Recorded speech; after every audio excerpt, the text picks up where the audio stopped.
بسم اللہ الرحمن الرحیم۔ السلام علیکم۔ اسلام اور الحاد سیریز میں خوش آمدید۔ سلسلہ گفتگو کی آج تیسری نشست کا آغاز کرتے ہیں۔ بہت شکریہ قام صاحب کے وقت کا۔ قام صاحب، انسان کے علم کی ابتدا وجودی حقائق کے ادراک سے ہوتی ہے۔ یہ ادراک علم کیسے بنتا ہے؟ آپ نے فرمایا تھا کہ 7 نکات ہیں جس میں ہم اس سادہ پروسیس کو جو روزانہ ہم کر رہے ہوتے ہیں ہم اندر جا کے سمجھنے کی کوشش کریں گے۔ کچھ نکات زیر بحث آتے میں چاہتا ہوں سلسلہ گفتگو کو وہیں سے جوڑیں، ربط کلام کو بھی واضح کریں اور آگے بتائیے کہ وہ کیا پروسیس ہے جس سے انسان کا علم یقین میں بدل جاتا ہے۔ میں نے عرض کیا تھا کہ یہ 7 نکات ہیں، ان میں سے پہلا نقطہ ہم نے سمجھ لیا تھا۔ دوسرے نقطے کی وضاحت میں نے لکھا ہے ہمارے نفس کا یہ اذعان، یعنی یہ جو ایک خاص طرح کا سرٹیٹیوڈ ہمیں حاصل ہوتا ہے یا ہم اعتماد کے ساتھ کہتے ہیں کہ یہ چیز اسی طرح ہے، ہمارے نفس کا یہ اذعان کہ ایک خارجی عالم موجود ہے، یعنی ایک ایکسٹرنل ورلڈ ہمارے گرد و پیش میں پائی جاتی ہے۔ در حقیقت ہمارے نفس کا یہ اذعان در حقیقت اس کے اس اذعان پر مبنی ہے کہ وہ خارج سے الگ ہے۔ اچھا، یعنی میں جب کسی چیز کے بارے میں یہ کہوں گا کہ یہ خارجی عالم ہے تو یہ اذعان میرے اندر اس کے بغیر پیدا نہیں ہو سکتا کہ میں اپنے آپ کو اس سے الگ سمجھ رہا ہوں۔ ٹھیک، یہ بالکل ایک بدیہی حقیقت ہے۔ واضح ہے۔ ہاں، اس کے معنی یہ ہے کہ نفس عالم و معلوم کو، یعنی عالم کون ہے؟ جاننے والا۔ میں خارجی عالم کا علم حاصل کرتا ہوں یا اس کا علم رکھتا ہوں تو میں عالم ہوں، اور خارجی عالم معلوم ہے۔ ٹھیک، اس کے معنی یہ ہے کہ نفس عالم و معلوم کو، یعنی اس کو جو محسوس کرتا ہے، ایک وہ ہستی ہے جو محسوس خود پرسیو کر رہی ہے، ٹھیک، یعنی اس کو جو محسوس کرتا ہے اور جسے محسوس کیا جاتا ہے الگ الگ پہچانتا ہے۔ کہ اسی بات کی پھر اطلاق کی وضاحت کی ہے۔ ہمارے نفس کا یہ اذعان کہ ایک خارجی عالم موجود ہے، در حقیقت اس کے اس اذعان پر مبنی ہے کہ وہ خارج سے الگ ہے۔ ٹھیک، وہ چونکہ اپنے آپ کو خارج سے الگ سمجھتا ہے، اس وجہ سے اس پر بنا کر کے وہ یہ اذعان بھی اپنے اندر پیدا کر لیتا ہے کہ ایک خارجی عالم باہر ہے۔ ٹھیک، اس کے معنی یہ ہے کہ نفس عالم و معلوم کو، یعنی اس کو جو محسوس کرتا ہے اور جسے محسوس کیا جاتا ہے الگ الگ پہچانتا ہے۔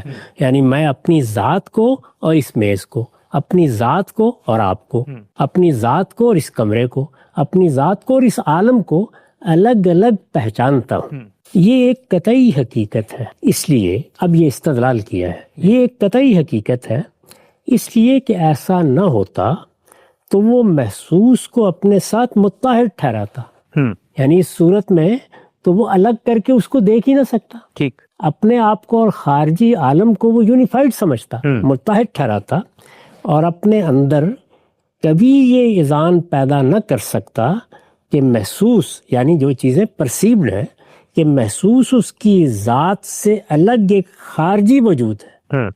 یعنی وہ کبھی یہ یقین اپنے اندر پیدا ہی نہیں کر سکتا تھا کہ محسوس، یعنی جس چیز کو وہ سامنے دیکھ رہا ہے، جس چیز کو پرسیو کر رہا ہے، جو اس کے احساس میں منتقل ہو رہی ہے، وہ اس کی ذات سے الگ ایک خارجی وجود ہے، یعنی ایک ایکسٹرنل ایگزسٹنٹ ہے۔ یہ کبھی وہ اپنے اندر یقین پیدا ہی نہیں کر سکتا تھا، کیونکہ وہ اپنے آپ کو الگ سمجھتا ہے اور خارجی عالم کو الگ سمجھتا ہے۔ اس الگ سمجھنے نے وہ یقین اور وہ اذعان پیدا کر دیا ہے۔ نفس کا یہ علم، یعنی نفس کا یہ جاننا، وہ یہ جانتا ہے، پہلے اس جاننے کو ہم نے بیان کر دیا۔ نفس کا یہ علم اثر سے مؤثر پر اس کے استدلال سے متفرع نہیں ہے، یعنی یہ اس طرح نہیں ہوا کہ پہلے یہ عالم یا میری ذات وہ اثر اور مؤثر کے تعلق کو دریافت کرتے ہیں، ٹھیک، اور پھر اس سے یہ چیز ایمینیٹ ہو جاتی ہے، یعنی یہ اس سے نکل پڑتی ہے۔ اس طرح نہیں ہوا۔ اچھا، نفس کا یہ علم اثر سے مؤثر پر اس کے استدلال سے متفرع نہیں ہے، بلکہ اس کے شرائط و مقدمات میں سے ہے۔ یہ اصل میں ریکویزٹ ہے، یعنی یہ موجود ہوگا۔ اپنے آپ کو خارج سے الگ سمجھنا، اپنی ذات کا الگ سے محسوس کرنا، خارجی عالم کو الگ سے محسوس کرنا، یہ دونوں ایک دوسرے کے فرق و امتیاز کے ساتھ موجود ہوں گے یہ گویا مقدمات کی طرح پہلے موجود ہوں گے، ریکویزٹ کی طرح پہلے موجود ہوں گے، تو اس سے وہ نتیجہ نکلے گا، اس سے وہ علم پیدا ہوگا۔ نفس کا یہ علم اثر سے مؤثر پر اس کے استدلال سے متفرع نہیں ہے، بلکہ اس کے شرائط و مقدمات میں سے ہے۔ چنانچہ نفس جس طرح اپنی ذات میں اور عالم خارجی میں فرق کرتا ہے، یعنی میں ہوں اور میرے باہر ایک دنیا موجود ہے، نفس جس طرح اپنی ذات میں اور عالم خارجی میں فرق کرتا ہے، بالکل اسی طرح اپنی ذات اور ان اثرات میں بھی فرق کرتا ہے جو اس کے داخلی محسوسات کی حیثیت سے اس پر وارد ہوتے ہیں۔ کوئی مثال؟ یعنی ایک طرف یہ باہر کی دنیا ہے، میں اس باہر کی دنیا کو اپنے آپ سے الگ مانتا ہوں، الگ سمجھتا ہوں، الگ محسوس کرتا ہوں۔ اسی طرح سے میرے اندر بھی کچھ احساسات پیدا ہوتے ہیں، جیسے غم، جیسے درد، جیسے تکلیف، جیسے غصہ، یہ سب احساسات اندر بھی پیدا ہوتے ہیں۔ میں ان کو بھی اپنی ذات سے الگ ایک حیثیت میں مانتا بھی اور سمجھتا بھی، یعنی جس طرح یہاں فرق و امتیاز پیدا کرتا ہوں، بالکل اسی طرح اندر بھی فرق و امتیاز پیدا کرتا ہوں۔ یعنی میری ذات ہے جس کو غصہ آ رہا ہے، میری ذات ہے جو درد محسوس کر رہی ہے، میری ذات ہے جو غم میں مبتلا ہے۔ تو اس کا مطلب یہ ہے کہ میں غم کو ایک الگ حیثیت سے اور اپنے آپ کو ایک الگ حیثیت سے سمجھتا بھی ہوں اور مانتا بھی ہوں۔ تو یہ داخلی محسوسات ہیں جو میرے اندر پیدا ہوتے ہیں۔ چنانچہ نفس جس طرح اپنی ذات میں اور عالم خارجی میں فرق کرتا ہے، بالکل اسی طرح اپنی ذات اور ان اثرات میں بھی فرق کرتا ہے جو اس کے داخلی محسوسات کی حیثیت سے اس پر وارد ہوتے ہیں۔ ایک میرا احساس ہوا ہے جب میں اس میز کو چھوتا ہوں اور مجھ پر وارد ہوتا ہے، یہ باہر سے آنے والا احساس ہے۔ ایک احساس وہ ہے جہاں مجھے درد محسوس ہوتا ہے اور میں اپنے باطن میں اس کا احساس دیکھتا ہوں۔ تو یہ دونوں چیزیں بالکل الگ الگ میرے ہاں موجود ہیں۔ یہ فرق و امتیاز، یعنی خارجی عالم سے اپنا فرق، داخلی محسوسات سے اپنا فرق، ذات میں اور داخلی محسوسات میں فرق، ذات میں اور خارجی عالم میں فرق۔ یہ فرق و امتیاز اگر غور کیجئے تو اس کے لیے صرف اس لیے ممکن ہوا ہے کہ وہ حامل و محمول اور ذات اور اس کے عوارض کو الگ الگ دیکھ سکتا ہے۔ یعنی جب میں اپنے آپ کو موضوع بناتا ہوں، مثال کے طور پر میرا نام زید ہے اور زید کے بارے میں آپ کو یہ اطلاع دیتا ہوں کہ زید کالا ہے، زید زرد نسل سے تعلق رکھتا ہے، اپنے بارے میں ایک اطلاع دے رہا ہوں، تو اس میں میرا تعلق پیدا ہوا ہے موضوع اور محمول کا، سبجیکٹ اور پریڈیکیٹ کا۔ اس تعلق میں میں سبجیکٹ کو پریڈیکیٹ سے الگ جانتا ہوں، یعنی اس کے بغیر میں یہ جملہ بول نہیں سکتا۔ یہ در حقیقت میرے اس فرق و امتیاز کا بیان ہے اگر اس کی حقیقت میں اتر کے دیکھیں۔ یہ فرق و امتیاز اگر غور کیجئے تو اس کے لیے صرف اس لیے ممکن ہوا ہے کہ وہ حامل و محمول اور ذات اور اس کے عوارض یعنی وہ چیزیں جو ہم پر وارد ہوتی ہیں لیکن وہ ہماری ذات کا لازمی حصہ نہیں ہوتی، یعنی وہ ایسینشل پراپرٹیز نہیں ہیں، وہ ایکسیڈنٹل پراپرٹیز ہیں۔ جیسے مثال کے طور پر یہ میز ہے، میز کا رنگ یہ ہے، میز کی صورت یہ ہے، میز اس وقت کہاں پڑی ہوئی ہے، یہ عوارض ہے۔ یہ سب کی سب چیزیں عارضی طور پر لاحق ہوئی ہیں، یہ اس کے لازمی وجود کا حصہ نہیں ہے۔ یعنی اس طرح نہیں ہے کہ اگر اس کا رنگ تبدیل ہو جائے تو میز نہیں رہے گا، اگر اس کی صورت میں تبدیلی آ جائے، میز کی دسیوں صورتیں ہیں، یعنی وہ کھانے کی میز ہوتی ہے، وہ پڑھنے کی میز ہوتی ہے، وہ بیٹھنے کی میز ہوتی ہے، وہ کافی ٹیبل ہوتی ہے جو ہم اپنے ڈرائنگ روم میں کبھی رکھ لیتے ہیں۔ یہ جتنی چیزیں ہیں وہ سب کی سب اپنی صورت بدل رہی ہیں، اپنا رنگ بدل رہی ہیں، اس لیے کہ یہ عوارض ہیں، اور ان عوارض میں اور میز کی ذات میں بھی میں فرق جانتا ہوں۔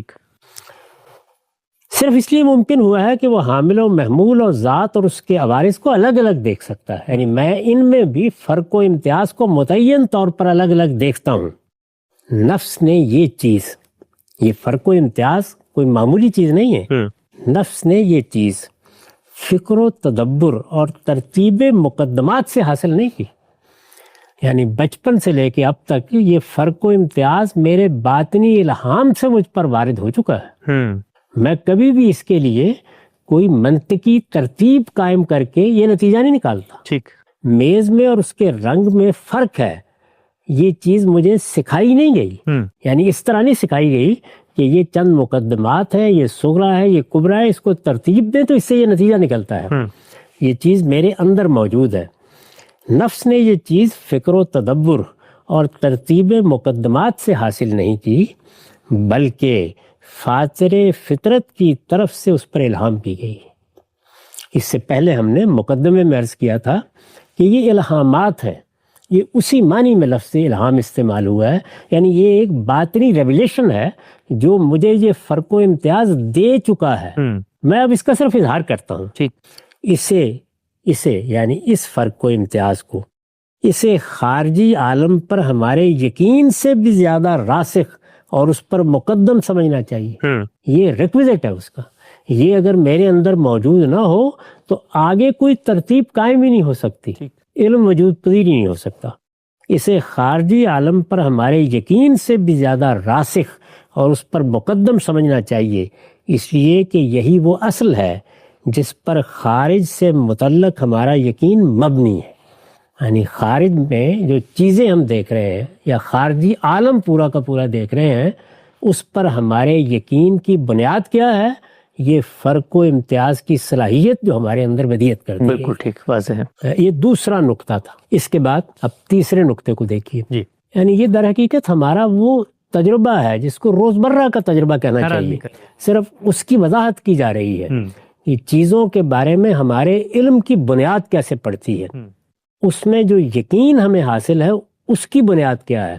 کیا وہ کسی استدلال نے یقین پیدا کیا ہے یا ہم اپنے باطن میں اس یقین کو لے کر پیدا ہوئے ہیں، بالکل اسی طرح جس طرح اپنے حواس لے کر پیدا ہوئے ہیں۔ تیسرا نقطہ، اس الہام میں یہ چیز بھی داخل ہے، یہ اسی کا ایک دوسرا پہلو ہے۔ اس الہام میں یہ چیز بھی داخل ہے کہ ذات کے بغیر صفات کا کوئی تصور نہیں۔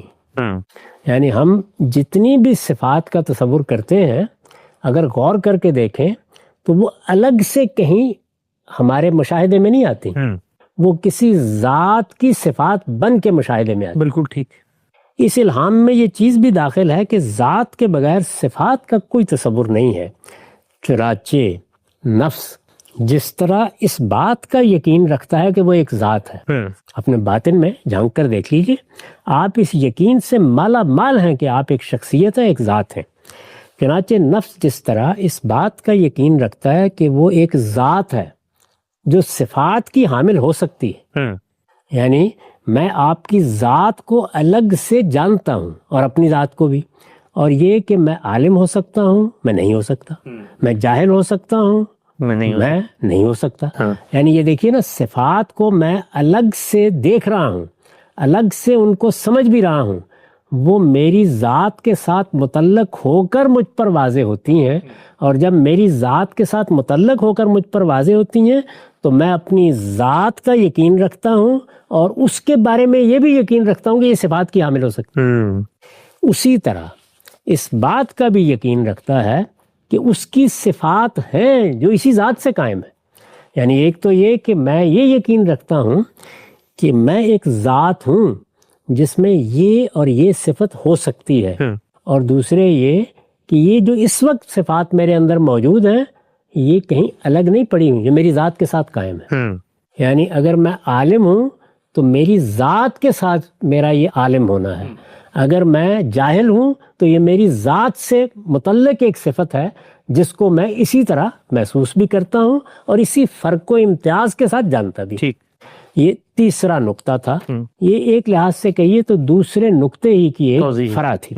اس کے بعد اب چوتھے نقطے کو دیکھیے، پھر یہی نہیں، یعنی یہ تو تھا فرق و امتیاز، خارج میں جو کچھ ہے اسے الگ سمجھنا، اپنی ذات کو الگ سمجھنا، صفات کو الگ سمجھنا، اور صفات اور ذات کے اس تعلق کو سمجھنا جو اس تیسرے نقطے میں بیان ہوا ہے۔ پھر یہی نہیں، وہ کسی چیز کی طرف مائل ہوتا ہے اور کسی سے گریز کرتا ہے۔ یعنی مجھے پھول نظر آیا تو میں اس کی طرف لپکتا ہوں کہ میں اس کی خوشبو سونگھوں، اس سے حظ اٹھاؤں، اور بعض اوقات اس کو توڑ کر ہاتھ میں پکڑ لیتا ہوں۔ پھر یہی نہیں، وہ کسی چیز کی طرف مائل ہوتا ہے اور کسی سے گریز کرتا ہے، یعنی کسی کو اوائڈ کر رہا ہوتا ہے اور کسی کی طرف لپک رہا ہوتا ہے۔ پھر یہی نہیں، وہ کسی چیز کی طرف مائل ہوتا ہے اور کسی سے گریز کرتا ہے۔ اگر غور کریں تو ہم سارا دن یہی کر رہے ہوتے ہیں، یعنی کہیں اپنے میلان کا اظہار، کہیں اپنے گریز کا اظہار۔ پھر یہی نہیں، وہ کسی چیز کی طرف مائل ہوتا ہے اور کسی سے گریز کرتا ہے۔ اسی طرح کسی معاملے پر حسن اور کسی پر قبح کا حکم لگاتا ہے۔ کسی چیز کو وہ کہے گا کہ یہ تو بالکل ہی بدصورت، اس سے تو نفرت محسوس ہوتی ہے، اور کسی چیز کی داد دے رہا ہوگا، یعنی کیا خوبصورت چیز ہے۔ اور خوبصورتی کے دسیوں پہلو ہیں جن کو وہ الگ الگ بیان کر رہا ہے، یعنی شعر کسی اور طریقے پر خوبصورت ہے، موسیقی کسی اور طریقے پر خوبصورت ہے، کرسی کسی اور طریقے پر خوبصورت ہے، انسان کسی اور طریقے پر خوبصورت ہے۔ تو ایک حسن اور خوبصورتی کو اگر آپ لے لیں تو وہ ہر پہلو سے اس کی طرف اپنے فرق و امتیاز کے اسی علم کا اظہار کر رہا ہے۔ پھر یہی نہیں، وہ کسی چیز کی طرف مائل ہوتا ہے اور کسی سے گریز کرتا ہے۔ اسی طرح کسی معاملے پر حسن اور کسی پر قبح کا حکم لگاتا ہے، یعنی فلاں چیز اگلی ہے۔ یہ کیوں ہے؟ صرف اس لیے کہ وہ ترک و اختیار اور مرغوبات و مکروہات میں امتیاز کر سکتا۔ پہلے ہم نے کیا سمجھا؟ وہ شے اور شے میں امتیاز کرتا ہے۔ اب کیا ہے؟ وہ یہ ہے کہ وہ جب کسی چیز کی طرف مائل ہوتا ہے تو اس کو اختیار کرتا ہے، وہ کسی چیز سے گریز کرتا ہے تو اس کو ترک کرتا ہے۔ تو ترک کیا ہے؟ اختیار کیا ہے؟ یعنی کسی چیز کو لے لینا کیا ہے، کسی چیز کو چھوڑ دینا کیا ہے۔ اور کوئی چیز میرے لیے مرغوب ہے یا من جملہ مرغوبات ہے، مجھے بہت پسند ہے، میں اس کی طرف رغبت رکھتا ہوں۔ کوئی دوسری چیز میرے لیے کراہت کا باعث بن رہی ہے، وہ میرے لیے من جملہ مکروہات ہے، صرف اس لیے کہ وہ ترک و اختیار اور مرغوبات و مکروہات میں امتیاز کر سکتا اور اختیار و تصرف کا یقین رکھتا ہے۔ یعنی میں نہ صرف یہ کہ یہ بات جانتا ہوں کہ چھوڑ دینا کیا ہے اور اختیار کر لینا کیا ہے، نہ صرف یہ کہ یہ جانتا ہوں کہ چیز پسند آ گئی ہے تو وہ من جملہ مرغوبات کیسے ہوتی ہے، اور وہ ناپسند ہے تو من جملہ مکروہات کیسے ہوتی ہے، اس کے ساتھ میرے اندر اپنے ارادے اور اختیار و تصرف کا بھی یقین ہے۔ یعنی میں لے سکتا ہوں، میں چھوڑ سکتا ہوں، میں پسند کر سکتا ہوں، میں اس سے گریز کر سکتا یا اس کو ناپسند قرار دے سکتا ہوں۔ تو یہ میرے اپنے وجود کے بارے میں میرے ارادہ و اختیار اور میرے تصرف کا یقین ہے۔ میں اگر اس کو چاہوں تو اختیار کر لوں، اگر میں اختیار کرنا چاہوں تو میں اس کو اپنے تصرف میں، اپنے استعمال میں لا سکتا ہوں۔ یہ خوشبو مجھے پسند ہے، یہ میں نے خرید لی ہے اور اب میں اس کو استعمال کروں گا۔ تو آپ یہ دیکھیے، یہ چیزیں اگر آپ تحلیل کر کے دیکھیں تو ترک و اختیار کا یقین، مرغوبات و مکروہات میں امتیاز، اختیار و تصرف کا یقین، یہ میرے اس سارے عمل سے ظاہر ہو رہا ہے۔ اس کی زندگی اسی یقین سے، یعنی میری زندگی کیا ہے، یہ یقین مجھ سے چھن جائے تو آپ جانتے ہیں کیا ہو جاتا ہے۔ آپ نے دیکھا ہے جو لوگ کبھی یادداشت کھو بیٹھتے ہیں، کیا زندگی ہوتی ہے، اس کی زندگی اسی یقین سے ہے۔ وہ اس سے بہرہ مند نہ ہوتا، یعنی یہ یقین وہ لے کے پیدا نہ ہوتا تو اس سے نہ کسی چیز کے لیے جد و جہد متصور ہو سکتی تھی اور نہ کسی فعل کا ارادہ۔ یعنی اگر میں ترک و اختیار میں امتیاز نہیں کر سکتا، اختیار و تصرف کا یقین نہیں رکھتا، تو مجھے یہ بتائیے کہ میں کسی چیز کے لیے جدوجہد کیسے کروں؟ یہ یقین ہے جو مجھے آمادہ کرتا ہے کہ ہاں میں فلاں چیز حاصل کر سکتا ہوں، اور پھر میں اس کے لیے سعی جہد شروع کر دیتا ہوں۔ تو یہ ہو نہیں سکتا تھا کبھی اگر یہ میرے اندر نہ ہوتا۔ اور پھر یہی نہیں، کسی فعل کا ارادہ بھی پیدا نہ ہوتا، کیونکہ فعل کا ارادہ کس وجہ سے پیدا ہوتا ہے؟ یا مائل ہونے کی وجہ سے، یا گریز کرنے کی وجہ سے، یا حسن سمجھنے کی وجہ سے، یا قبح کا فتویٰ لگانے کی وجہ سے، یا ترک و اختیار کا یقین ہے تو ظاہر ہے کہ وہی میرے اندر یہ سعی و جہد کا اور کسی فعل کا ارادہ پیدا کر رہی ہے۔ وہ اس سے بہرہ مند نہ ہوتا تو اس سے نہ کسی چیز کے لیے جد و جہد متصور ہو سکتی تھی اور نہ کسی فعل کا ارادہ۔ یہ حقیقت ہے کہ جس طرح علم و ادراک کے معاملے میں اس کا یقین الہامی ہے، اس سے پیچھے ہم اس کی وضاحت کر چکے ہیں، جس طرح علم و ادراک کے معاملے میں اس کا یقین الہامی ہے، اسی طرح اختیار و ارادہ، فعل و تصرف، لذت و علم، اور نفرت و محبت کے معاملے میں بھی الہام کیا. یہی میری زندگی ہے. میں اختیار کا استعمال کر رہا ہوں. میں آج صبح اٹھ کے نماز کے لیے جانے کا ارادہ کر رہا ہوں. میں فلاں چیز کو اپنے مطابق ڈھالنے کا ارادہ کر رہا ہوں. میں فلاں چیز کو استعمال کرنے کا ارادہ کر رہا ہوں. یہ مجھے لذت مل رہی ہے. یہ میرے لیے بڑی درد کی چیز بن گئی ہے. میں اس چیز سے نفرت کرتا ہوں, اس سے محبت کرتا ہوں. یہ سب کچھ بھی میرے اندر اسی طرح الہام ہے جس طرح اپنی ذات کا علم الہام ہے, ذات اور صفات کا تعلق الہام کیا گیا ہے, اور خارجی عالم اور میرے درمیان جو خط امتیاز ہے وہ الہام کیا گیا ہے. تو یہ فرق, یہ امتیاز اور یہ سب چیزیں در حقیقت ان الہامات کی وجہ سے ہیں جو میرے اندر میرے وجود کے ساتھ میری خلقت کے ساتھ ڈال دیے گئے. ٹھیک, نقطہ بالکل واضح ہو گیا. انسان کے علم کو موجود دو ہی چیزیں, نفس اور مادہ, اور پھر یہ دونوں چیزیں شے اور اس میں قوت کے ظہور کی صورت میں سامنے آتی ہیں. انسان اپنے حواس سے ان تک رسائی حاصل کرتا ہے, ظاہری حواس مادے تک اور باطنی حواس نفس تک. ان سے جو علم حاصل ہوتا ہے وہ وجودی حقائق پر مبنی ہوتا ہے. کیوں وجودی حقائق پر مبنی ہوتا ہے, انسان کے اندر وہ کیا الہامات ہیں, قاضی صاحب اس کی تفصیل بیان کر رہے ہیں. مزید چند نقطے ہیں وہ سامنے آئیں گے, اور پھر اس کے بعد ان تمام چیزوں کو سامنے رکھ کر ہم ایک وجودی حقیقت کو لیں گے اور یہ سمجھنے کی کوشش کریں گے کہ یہ 7 چیزیں کیسے اثر انداز ہوتی ہیں اس ادراک کو علم بنانے پر. وقت یہاں پہ ختم ہوتا ہے, دوبارہ حاضر خدمت ہوں گے. اب تک آپ کا بہت شکریہ.